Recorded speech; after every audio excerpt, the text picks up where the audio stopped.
Estatuto Legal del Coloniaje fue todo un mecanismo destinado a impedir el progreso del país, concediendo a una compañía extranjera de extraer y explotar petróleo. The Falkland Islands and their dependencies remain British territory. Si quieren venir, que vengan. Esta epopeya que tenemos delante la van a escribir las masas progresistas. En Ushuaia, capital de las Islas Malvinas, capital de la Tierra del Fuego, Antártida e islas del Atlántico Sur. No es por parte del Reino Unido un ejercicio de soberanía, es un ejercicio de colonialismo.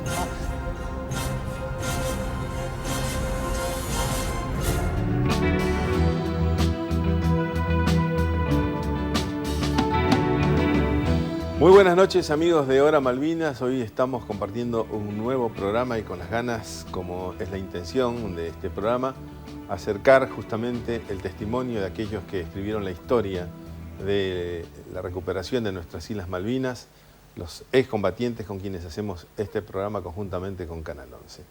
Para el día de hoy vamos a charlar con Daniel Arias, cabo segundo artillero del ARA Piedrabuena. ¿Cómo te va? ¿Qué tal? Buenas noches, Manuel. Y estamos también con Fernando Remolif, quien fue cabo primero también del ARA Piedrabuena. ¿Qué tal? Buenas noches, Manuel. ¿Cómo estás? Bueno, vamos a empezar a charlar un poquito, presentando primeramente para quienes no saben qué buque fue el ARA Piedrabuena, ¿no? Fue uno de los buques que conjuntamente con el Buchar acompañaron al Belgrano, que ahora nos acompaña acá en nuestra escenografía, y que estuvieron, en realidad era el grupo que venían navegando juntos, ¿no? Y que están acompañando al Belgrano cuando de pronto es atacado, ¿no? Es así. Sí, exactamente, Manuel, tal cual como vos lo contás. Nosotros conformamos el grupo de tarea 79.3.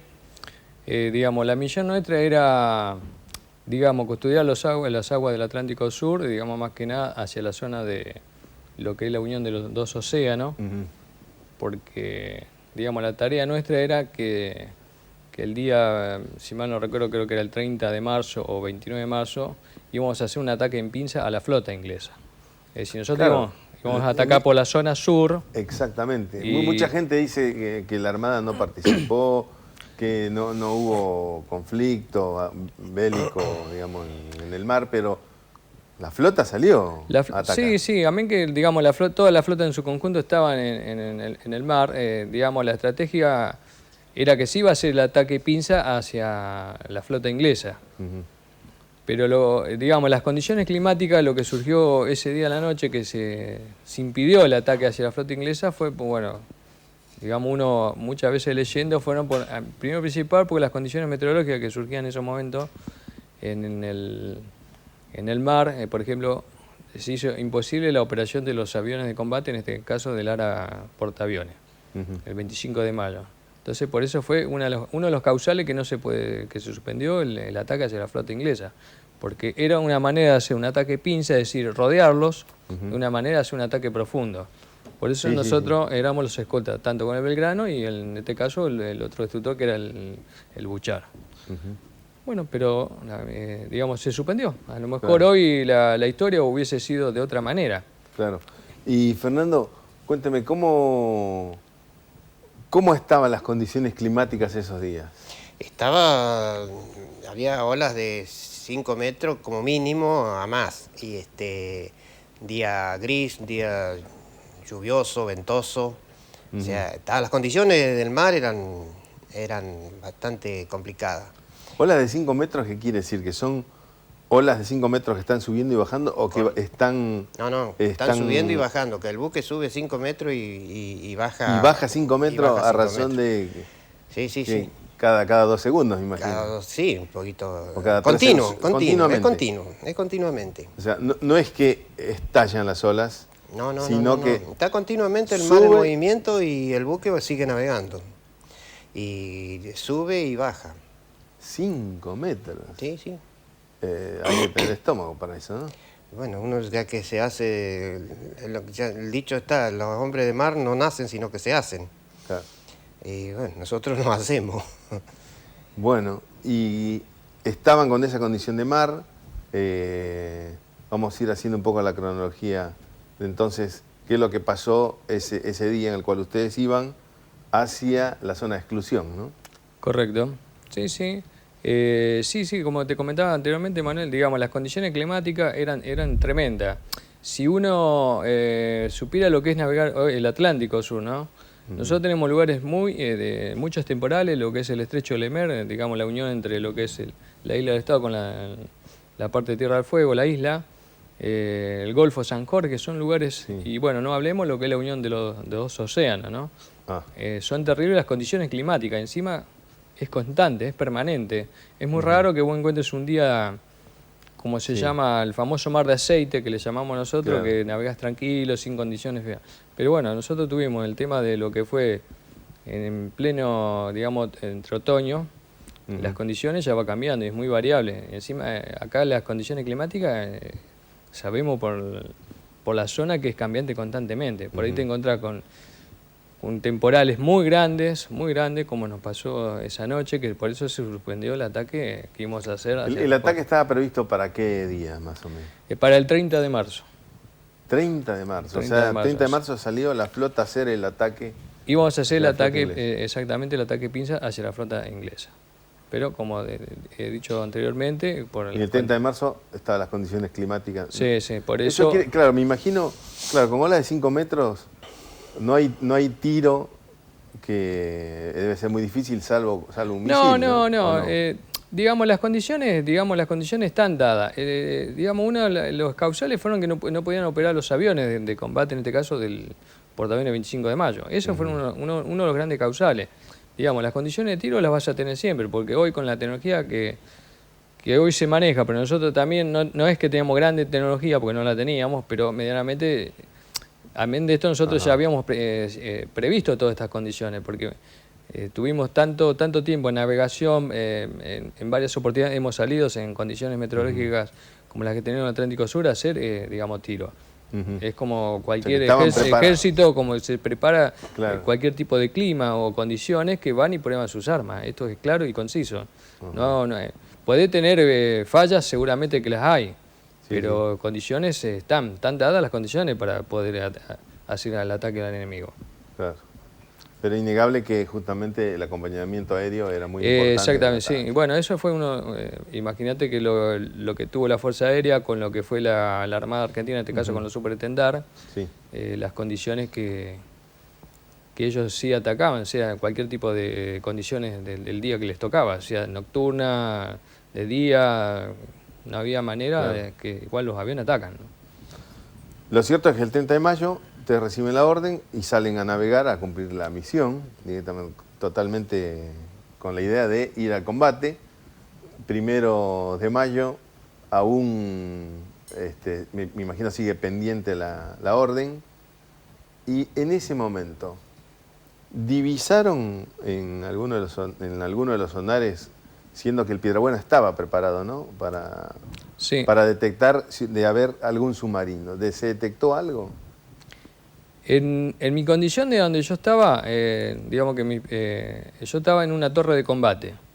Yo no puedo dar una información precisa sobre eso porque, digamos, la especialidad que yo tenía, primero y principal, no soy ni sonarista ni radarista. Que, bueno, eso serían las personas indicadas a quien podrían dar. Después, con el tiempo, que es verdad que, digamos, dentro de los 3 barcos, el Piedrabuena el que mejor sonar lo tenía.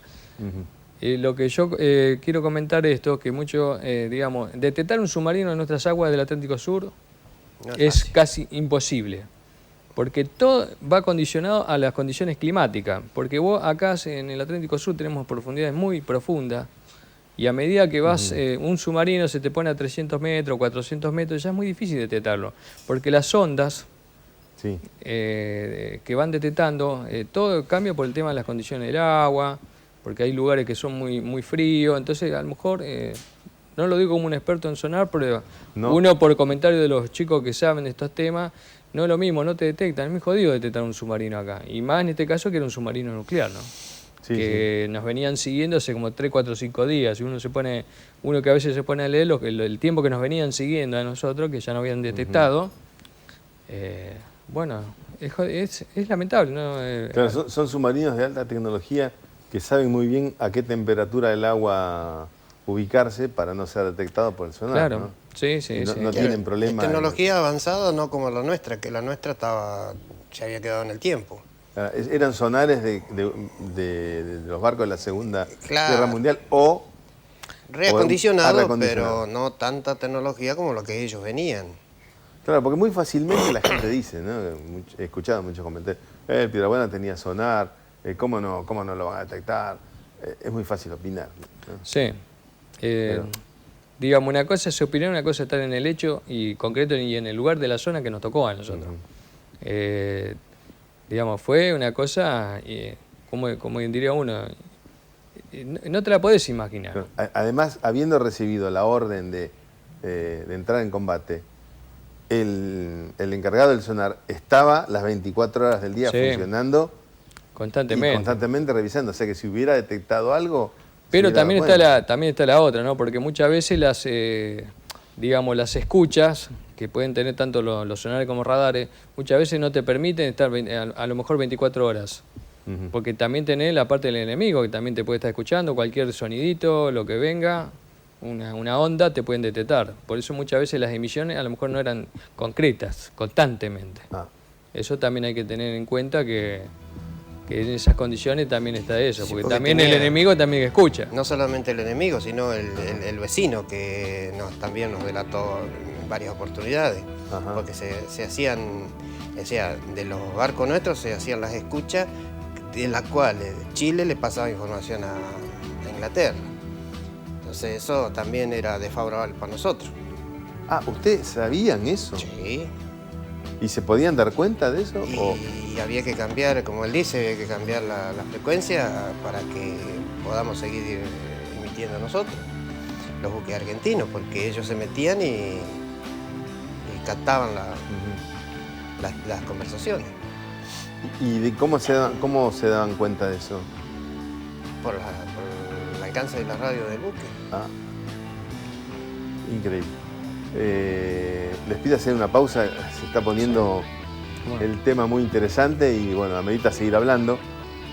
Yo les pido acá, hacemos una pausa y luego seguimos esta interesante charla con dos excombatientes, miembros del ARA Piedrabuena, que estuvieron justamente como buques escolta del Belgrano, que un 2 de mayo heroicamente fue hundido. Seguimos luego en la pausa.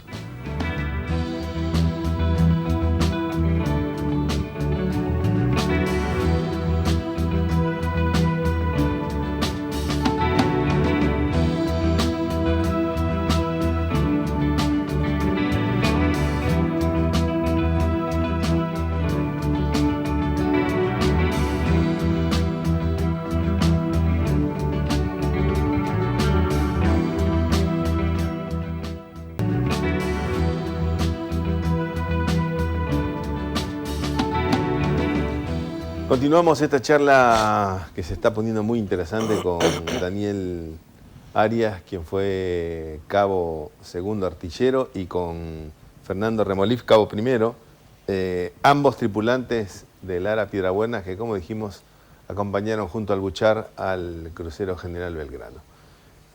Bueno, estábamos hablando que realmente no se podía hacer mucho uso de la comunicación, no solo por detectar a los submarinos, sino también por ser detectado por otras naves, ¿no? Por el mismo submarino. ¿Y esto qué hacía? Que ustedes tendrían que hacer silencio cada cierto tiempo. Sí. Y sí, porque y las condiciones eran ilimitadas. Ilimitadas en el sentido, nosotros mucho tiempo navegábamos en silencio de radio. Las comunicaciones entre buques también eran mucho silencio de radio. Porque como todo, esto una señal de radio es la ubicación. Es la ubicación. Amén de eso, tengamos en cuenta que también teníamos los satélites americanos, que también detectaban todo tipo de posicionamiento de nuestros barcos, no solo de nuestros barcos, sino de nuestros aviones, nuestras tropas, cualquier tipo de movimiento que lo que daban la información, en este caso a los británicos, ¿no? Entonces también eso es un condicionamiento hacia nosotros. digamos, tanto para la flota, por eso las posiciones que nosotros, digamos, el hombre de mar, en el caso nuestro, si vos me preguntás en qué lugar de la zona estamos, y yo no te puedo decir dónde estamos. Claro. Porque uno vivía pendiente de lo que hacía, de lo que era nuestra labor diaria, era esto. Estar pendiente, es como salir, yo salía a la cubierta y era para mí, siempre mirar el horizonte, era agua, agua, claro. Posicionamiento. No, porque teníamos... no había ninguna referencia. No, nada. Aparte, vos te imaginas que cada uno de nosotros teníamos muy poca comunicación, comunicación entre nosotros mismos, porque prácticamente no nos veíamos casi nunca por las condiciones de navegar el crucero de guerra, que se le llama, de las guardias permanentes. En el caso mío, yo hacía de 12:30 a 4 de la tarde y de las 12 de la noche a las 4 de la madrugada. Ya... ¿Dormían? No, prácticamente muy poco. Aparte, amén de eso, todo el día nosotros hacíamos condiciones de aplicar supuestamente salvataje, de cubrir puestos de combate, porque siempre estábamos bien preparados en ese sentido. ¿Hacían ejercicio de salvataje? Sí, constantemente. ¿De salvataje, digamos, en caso de ser hundido o salvataje? Sí, amén, para ambos casos, ¿no? Ajá. Porque, digamos, las condiciones o era una o era la otra. Sí, había que estar Jamás imaginaron lo importante que fue esa capacitación, ¿no? Sí, nosotros era permanente el tema de abordar esto, digamos, la labor diaria de decir, bueno, prepararnos para estos condicionamientos. Y cada uno de nosotros, bueno, por eso te digo, muchas veces no nos veíamos casi nunca. Claro. Porque en el caso mío, claro, trabajando a trasmano, como quien dice. Bueno, y digamos, estamos 1 de marzo, 1 de mayo, digamos, y de pronto, en medio de toda esta situación, 2 de mayo llega y ¿quién de ustedes dos estaba en cubierta o llegó a ver cuando hunden al Belgrano? Yo alcancé a divisar en el horizonte cuando lo teníamos al crucero, yo ya lo estaba viendo. ¿Iban navegando de qué manera? ¿El crucero al medio y el Buchar y el Piedrabuena acá? No. Nosotros íbamos a un costado y el Belgrano iba sobre la costa. O sea que iba el Belgrano sobre la costa, al lado... Y nosotros dos íbamos a custodiando. O sea, iban en línea, digamos, navegaban por el mar. Paralela. Al lado estaba el Piedrabuena y el Buchar. El Buchar iba adelante. Ajá. En ese momento yo lo veo la humadera del crucero y en simultáneo tocan combate en mi buque. Sí. Y bueno, de ahí ya a la torre, yo tenía la torre 2. ¿Escuchó el estruendo del...? No. Escuchamos, o sea, nos ordenan cubrir combate. Cubrir puestos de combate. Nos ordena el buque. Tripulantes del Buchar me contaron que escucharon el estruendo. No, yo no lo escuché, yo eso no lo puedo decir. Yo lo vi. Yo vi la humadera, nada más. Y bueno, ya de ahí ya fuimos a puesto de combate, a la torre y a salir a la noche recién. De ahí no supimos más lo que pasaba afuera. Hasta que a la noche nos ordenaron regresar al lugar donde había sido hundido el crucero. Ahí sí eran olas de 8 a 10 metros. Estábamos allá arriba a 10 metros y al rato estábamos abajo. ¿10 metros? Sí, esas sí eran olas. O sea, estamos hablando de 10 metros, el barco subía y 10 metros el barco bajaba. Yo no digo que... ahí no creo que haya sido yo solo el que tuvo miedo, porque lo sentí. Vamos a decir la verdad, lo sentí. Estar allá arriba y abajo y de pronto estar tocando el agua... ¿Navegaban como olas? Y seguíamos navegando, sí. Seguíamos navegando porque estábamos en la búsqueda de personas. Ajá. Arias, y una pregunta que siempre se hace la gente, ¿no? ¿Por qué el Piedrabuena y el Buchar, inmediatamente después que es atacado el Belgrano, parece ser que hay un protocolo de combate, ¿no? En cuanto es atacado, los barcos de la compañía tienen que inmediatamente partir haciendo zigzag, ¿puede ser? Sí, exactamente. Yo te voy a contar una partecita como fue el tema del tema del Belgrano, ¿no? Desde el momento en Desde que el momento, escucha o se entera que es atacado. Exactamente. Yo, como te decía anteriormente, nosotros hacíamos guardia de 12 a 4, ¿no? Yo estaba en la Torre 2 y mi última vez que yo lo veo al crucero Belgrano fue tipo 1:30 de la tarde, que me asomo por una escotilla para asomar, veo al horizonte y estaba navegando el crucero Belgrano. Bueno, a las 4 de la tarde nosotros largamos la guardia. Cuando largamos la guardia yo me vuelvo al sollado. El sollado es, como que dice, el dormitorio donde nosotros hacíamos nuestro descanso, ¿no? Entonces voy al sollado y vuelvo para ir al baño. Cuando voy llegando, entro al baño, en ese momento el comandante Horacio Grassi, el comandante del barco, empieza a sonar la alarma de combate antisubmarino. Es decir, cada alarma son diferentes. Una cosa es antisubmarina, antiaérea o de superficie. Bueno, en ese momento yo creo que todo el barco, creo que en menos de un minuto ya estaba todo cubierto con el supuesto combate. Porque en ese momento, bueno, digamos, la velocidad que uno toma como la acción que tiene el ser humano es increíble. Claro. Vuela. Increíble la rapidez que se cubre los puestos de combate, ¿no? Por eso éramos, como quien dice, éramos ya preparados para estas situaciones, que por si algún día nos llegaba a pasar.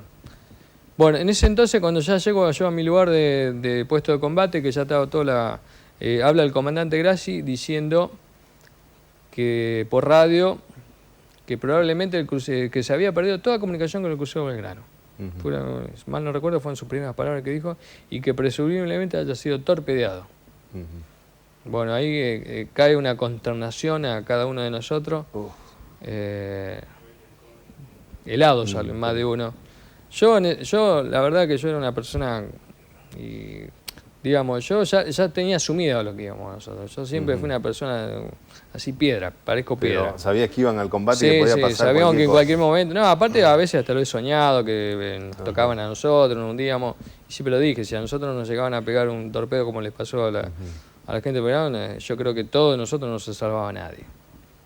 Esto la tengo clara y concisa y lo voy a seguir pensando en vida. Bueno, ahí fue cuando ordena el comandante, empezar el cizagueo para combate antisubmarino, que es en forma de zigzag. Porque ese es el protocolo que ya viene. Una vez que una de las naves es atacada, hay que salir. Hay que salir apresurosamente en ese. Eso suponiendo que sigan atacando justamente. Exactamente, ¿no? Aparte porque amén de eso que había que ir en búsqueda del submarino. Pero, como dije anteriormente, hay que encontrarlo ahí en el agua. Por las condiciones de profundidad que tenemos nosotros en el Atlántico. Cosa que se comenta, ¿por qué no salieron a buscar al submarino siendo que tenían armamento para Sí, seguro, ¿no? Digamos, en ese momento, digamos, se dio la orden de...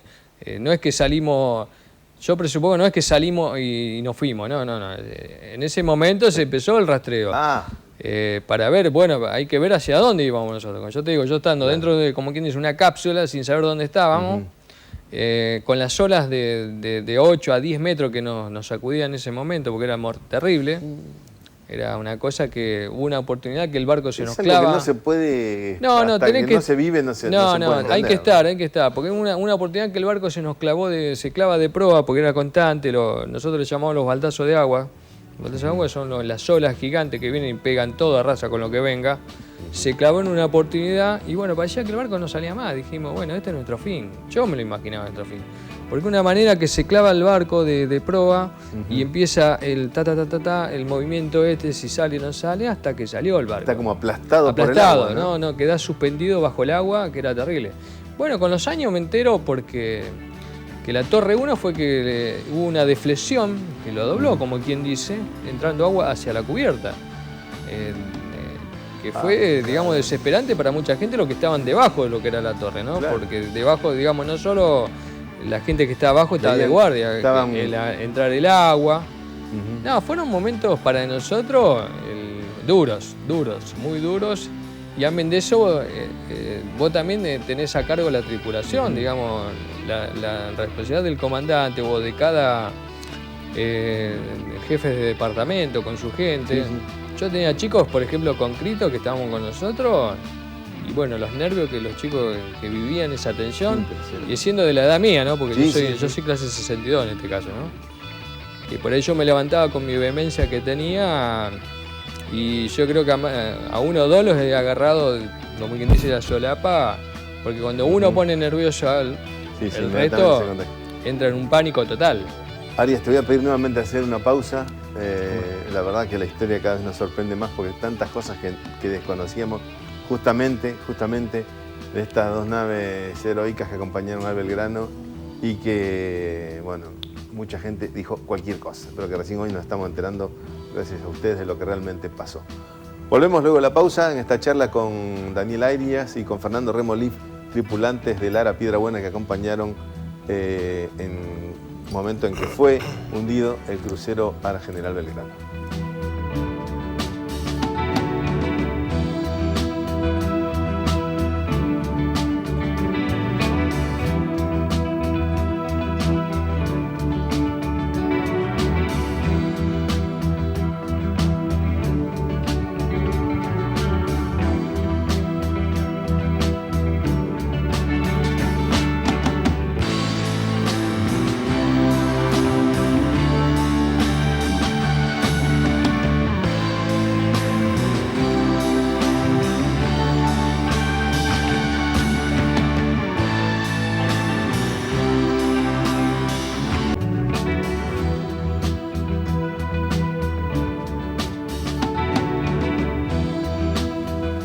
Bueno, continuamos la charla con nuestros invitados de hoy, tripulantes del Ara Piedrabuena, Daniel Arias y Fernando Remolif. Bueno, estábamos contando momentos antes, o en realidad vos estabas contando en el momento en que el crucero es atacado, no llega a verlo cuando lo están hundiendo, como el caso de Fernando, pero a partir de ese momento nos empieza a hacer el protocolo y, como me contaba, llegan a buscar al submarino, ¿no? ¿Eso cuánto tiempo más o menos se llega a hacer? Y eso se hizo durante 2 horas aproximadamente, tal vez un poco más. Una que uno ya, como él cuenta, no tenemos noción del tiempo, porque estábamos, en mi caso, en una torre. En una torre que tengo solamente la gente a mi cargo, que también tenés que contenerlo, porque ya sabiendo lo que había pasado en ese momento, que habían hundido el crucero, primero que tengo que contener a mi gente, claro, porque si no se arma, tenía cabo segundo con cripto. Sí. ¿En dónde específicamente trabajaba en el barco, Remolif? Yo era servicios generales. ¿Y en ese momento? Y a partir de que embarqué al buque y que salimos a navegar y que dijeron, bueno, esto vamos a Malvinas, me derivaron a una torre. ¿Y en la torre qué es lo que se hace? Y en la torre era cargador de munición. O sea, era el que ordenaba la carga al cañón. Sí. Y tenía el director de la pieza que me ordenaba cuándo iba a hacer el tiro. Tenía los apuntadores y los cargadores, eso estaban todos a cargo mío. ¿Y con toda esa gente estaban ahí en la torre cuando empiezan a hacer el operativo de búsqueda del submarino? Sí, de búsqueda del submarino. No se llegó, me imagino. ¿Se llegó a escuchar algo? No, nosotros no, porque nosotros, ya te digo, estábamos en él. La otra gente que estaba, por ejemplo, el sonarista, el radarista, eso podrían haber detectado algo que no lo sabemos, yo por lo menos. Pero ya te digo, también la tensión que se vivía adentro de esa torre por el tema de que había que contener a esa gente. Y eran pibes de 18 años los conscriptos. ¿En ese punto ya sabían que había sido hundido el Belgrano? Sí. Que fue cuando no quedaba la más mínima duda. Fue cuando el comandante lo dijo por las comunicaciones interiores del buque. Ahí supimos todo lo que estaba pasando. Terminan el operativo de búsqueda del submarino y después de eso que reciben una orden para regresar al lugar, a empezar la búsqueda de náufragos. Directamente. Bueno, pero ya tenían la certeza, nuestro comandante ya tenía la certeza de que había sido hundido, para esa hora, ¿no? Que habían pasado 4 o 5 horas, tal vez más.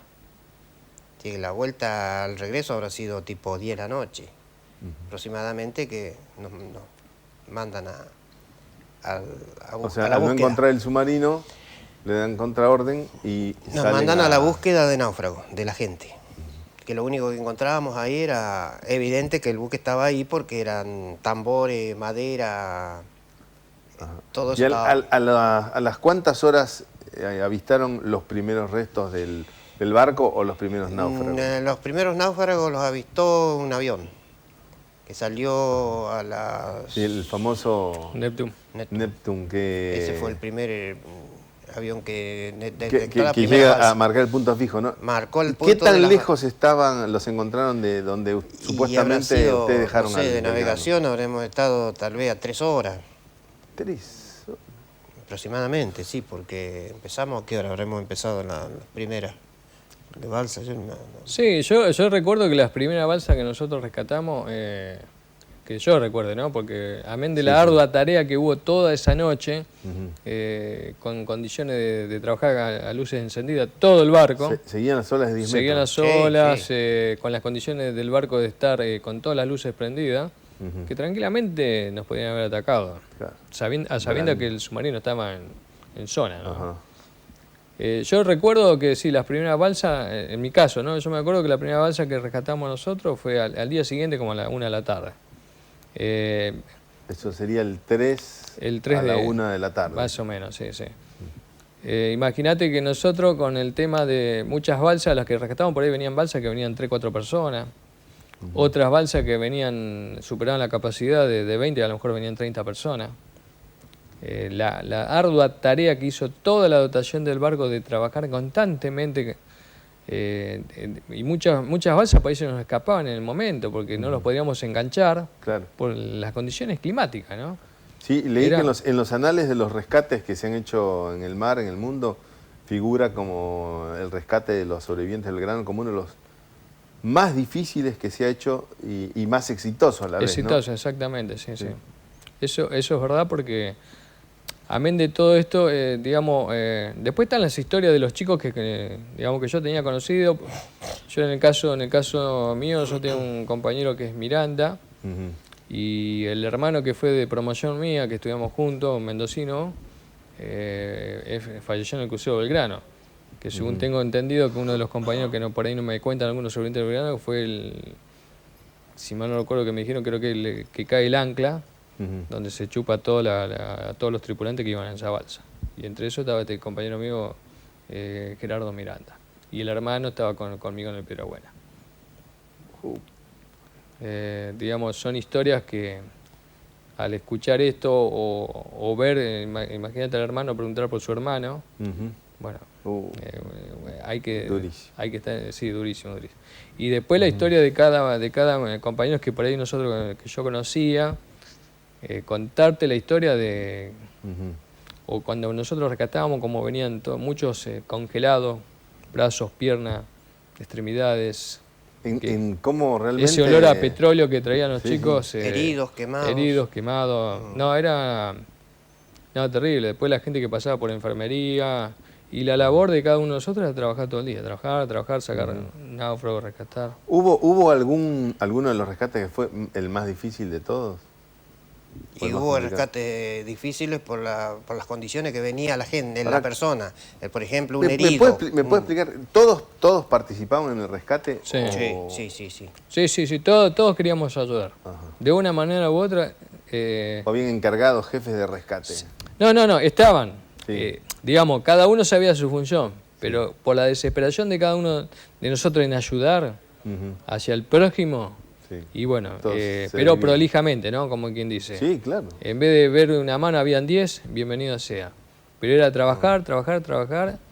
Y después, darles, por ejemplo, amén de los rescates, darle la comida, bueno, tratar de hablar con ellos. Yo hablaba con muchos compañeros míos, chicos que... yo no me acuerdo de un apellido, un muchacho que era maquinista para colmo, que él me contaba, y él me decía, Dani, yo no sé cómo salir de allá abajo, realmente no sé, porque vos imaginate, Manuel, que esto es una cosa que una vez que se te puso oscuro el barco, por más memoria que vos tengas, la oscuridad es oscuridad, y no te puedes acordar cada lugar, por más que vos lo conozcas todo, la oscuridad es absoluta, y él no sabe cómo salió. Y él, no sé cómo hizo, dice yo, empecé a subir escalera, hasta llegar a la superficie.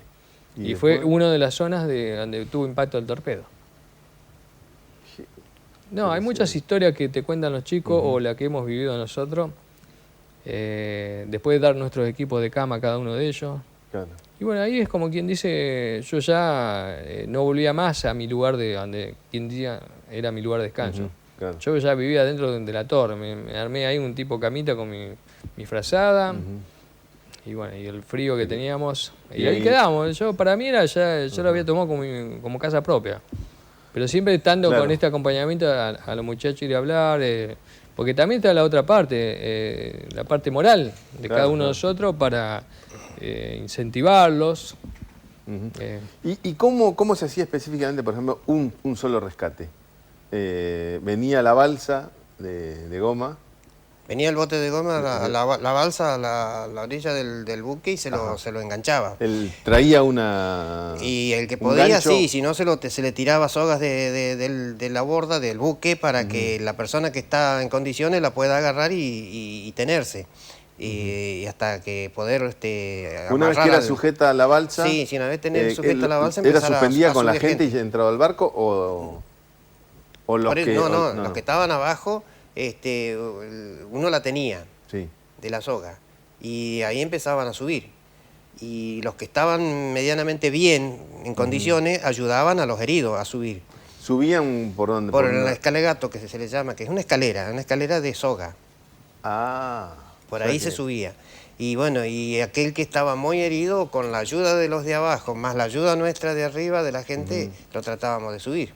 Imagino, se ven a ver caído. Pero había que subir por esa escalera de soga. No, es lo que había que evitar. evitar. Las manos y los pies congelados. Había que evitar de que se caiga.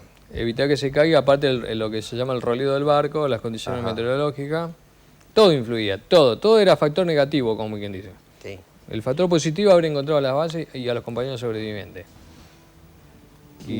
Y las condiciones que venían ellos. Porque, después llevarlo a bordo y de acuerdo a las condiciones que estaba, también dónde lo iba a llevar. Porque un herido tenía que llevarlo a la sala de enfermería que estaba armada en la cámara, en el comedor de oficiales. O sea, ahí se había armado la enfermería. Prácticamente fue subir uno por uno. Sí. Y bueno, bienvenido el que podía subir solo. Claro. Bienvenido. Pero aquel que venía duro de frío, semidesnudo, porque salieron con lo que tenían, lo que pudieron agarrar. ¿Y esos que eran ayudados? Y sí, todo había que ayudar. Había que ayudar. El que venía quemado, herido, que no se podía agarrar de nada, había que subirlo. Ahora, nosotros hicimos ayudar, pero que era alguien bajaba, lo cargaba y subía a mano por la red. Y en caso creo que sí, yo eso no los vi, pero creo que sí. Por ejemplo, un cadáver había que subirlo. Bueno, por ejemplo. Sí, había que subirlo. A UPA, porque no queda otra. No queda otra. Con olas de 10 metros, ¿no? No queda otra. Sí. Increíble. Les voy a pedir hacer una pausa más y seguimos charlando. Esta charla que obviamente va a quedar corta.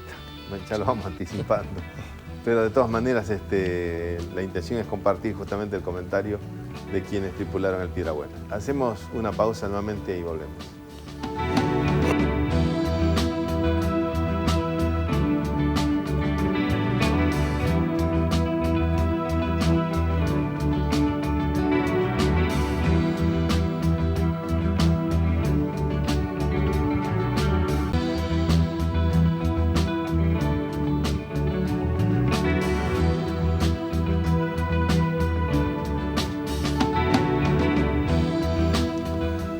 Bueno, seguimos esta charla en el último bloque.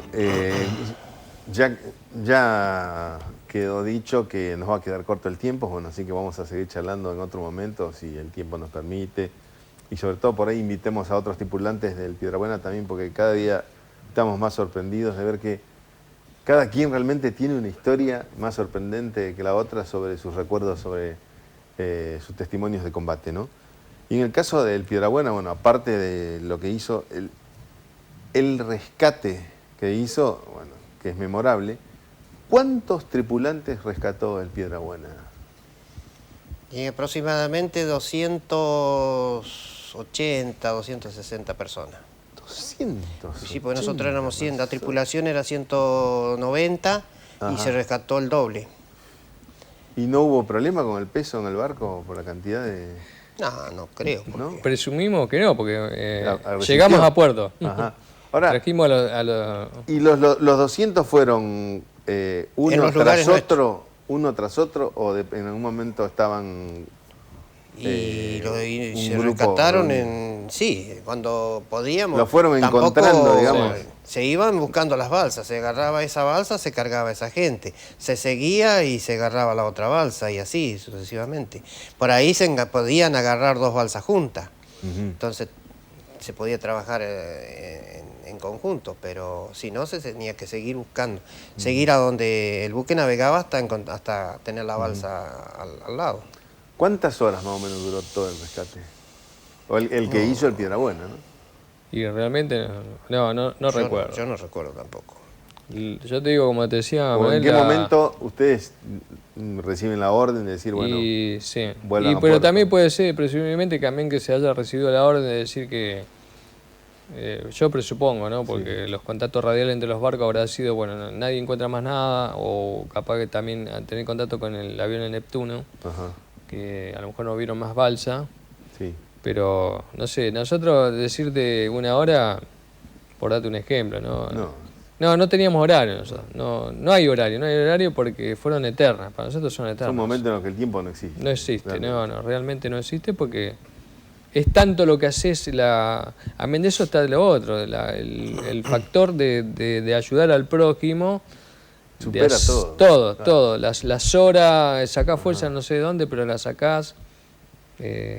Fueron muchas horas. Para nosotros fueron, a lo mejor fueron 2 o 3 horas, pero para nosotros fueron eternas. Eternas porque podés sacar todo del agua. Y lo que contaba anteriormente, con la gente, porque después viene el resto, amén de que nosotros los rescatamos, los trajimos a puerto, a cada uno de ellos, como te contaba anteriormente, hablar con cada uno de ellos, aquellos a quienes conocíamos. Pero antes que nos gane el tiempo, vamos por partes. Ustedes rescatan a los tripulantes, a los 200 y pico tripulantes del Belgrano. Una vez que están todos a bordo, reciben la orden y van a puerto, y justamente al puerto de Ushuaia, ¿no? Al puerto de Ushuaia, venimos acá. Desde ese momento, de que empezamos a cargar, a recibir los náufragos, no olvidate de descansar, hasta que no llegamos acá. ¿Y cómo fue? Nunca más ¿cómo fuimos llegada? a una cama, nunca más fuimos a nada. ¿Cómo fue esa llegada del barco acá en los náufragos? Porque es algo que prácticamente no se sabe. No, yo realmente, si vos me preguntás, Manuel, hoy te digo, no sé, no. Sé que llegamos al puerto de Ushuaia, a bajar los tripulantes, digamos, a los heridos, y ahí nomás los llevaron, si mal no recuerdo, al aeropuerto viejo para trasladarlo. Y nosotros creo que nos quedamos como 2 semanas, 2/3 semanas nos quedamos en puerto por el tema te comentaba de las reparaciones que tuvimos que hacerle al barco. En este caso de la Torre 1, que hubo la deflexión, hubo la entrada de agua y bueno, reparaciones de la Torre 1 que se dobló cuando el barco quedó hundido. Sí. Es que ahí recién tomaron conciencia de... Sí, lo que había sido el efecto, pasado, ¿no? Lo que había pasado, el efecto del temporal, todo lo que había salvaron. Sí, nosotros lo que siempre decimos, digamos, nosotros tuvimos, como quien dice, un Dios aparte. Ahora, realmente, a ver, después de colaborar, ¿no? Con los sobrevivientes del Belgrano, desembarcan todos. Sí. Y quedan ustedes solos, entre ustedes, en el puerto, en el buque. ¿Ahí qué pasó? Y ahí se toma un poco de analizar y de pensar y de hablar uno con otro qué pasó. Ajá. Recién, ¿no? Y sí, recién. ¿Qué pasó? ¿Qué nos hubiese pasado? Ajá. De lo que estuvimos, que de ahí se analizó por comentarios de cómo fueron los torpedos al buque, que teóricamente pasaron por abajo nuestro, por abajo del buque del Piedrabuena. Por la inmediación, en la altura, se sacó conclusiones eso, que había pasado por abajo. En una ola que lo levantó, pasaron los... Tanto es así que al buchar le dio uno en proa, que no explotó, quedó ahí. Ah, bueno. No sé si me entero de eso. Claro, O sea que en realidad, vamos a hacer una, por ahí los torpedos no estaban dirigidos al Belgrano. A lo mejor estaban dirigidos al Piedrabuena. Sí, pero la orden que tenía Londres era hundir al Belgrano. Al Belgrano. Sí, hundir al Belgrano por... Pero tampoco tuvieron en consideración las olas, porque si me dicen que con las olas también varía la dirección del torpedo, Sí. podría haber Pero bueno, tranquilamente... nosotros, como siempre digo, ¿no? Hoy lo podemos contar. Pero volviendo a anteriormente, vos imaginás que nosotros, si mal no recuerdo, creo que fuimos la última unidad en entrar a Puerto Belgrano. Nosotros creo que entramos el 10 de julio. Eso no me lo voy a olvidar nunca más porque es como llegar a un lugar y no te recibe nadie. Fue una de las cosas más dolorosas y tristes que hemos tenido, en el caso particular, ¿no? No, fue terrible, una desolación.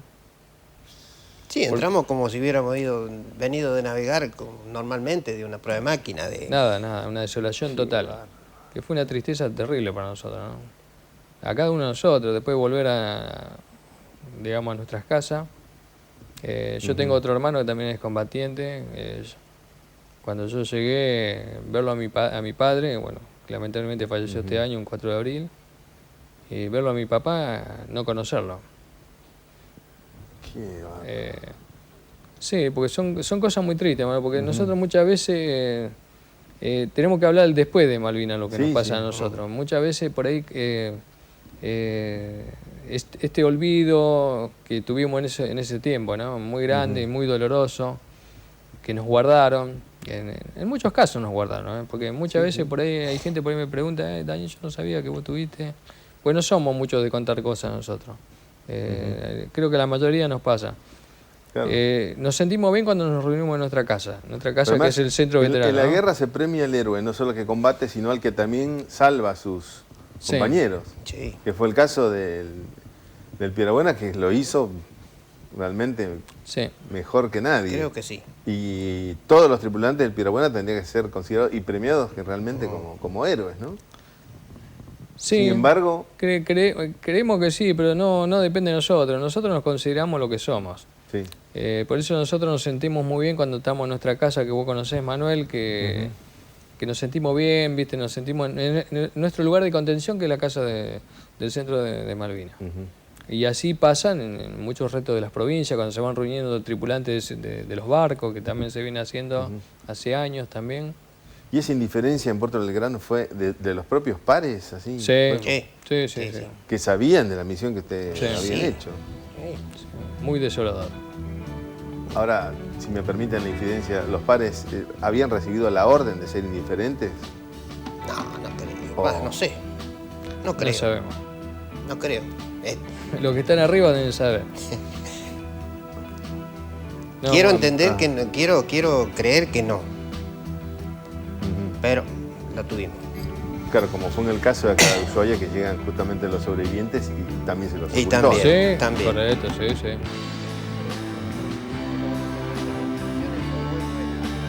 Dejan.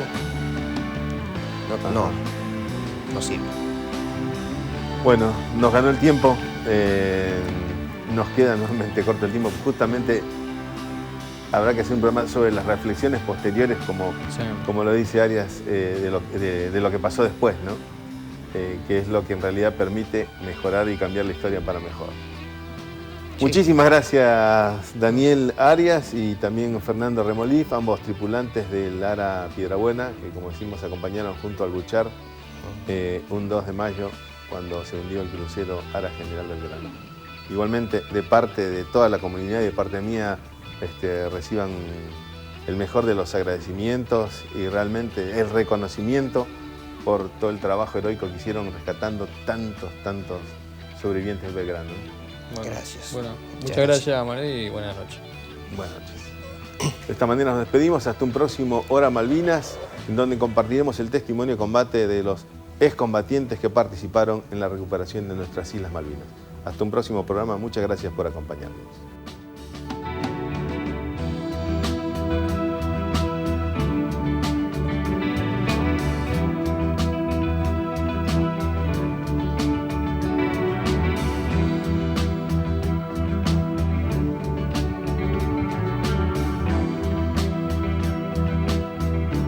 Estatuto Legal del Coloniaje fue todo un mecanismo destinado a impedir el progreso del país, concediendo a una compañía extranjera de extraer y explotar petróleo. The Falkland Islands and their dependencies remain British territory.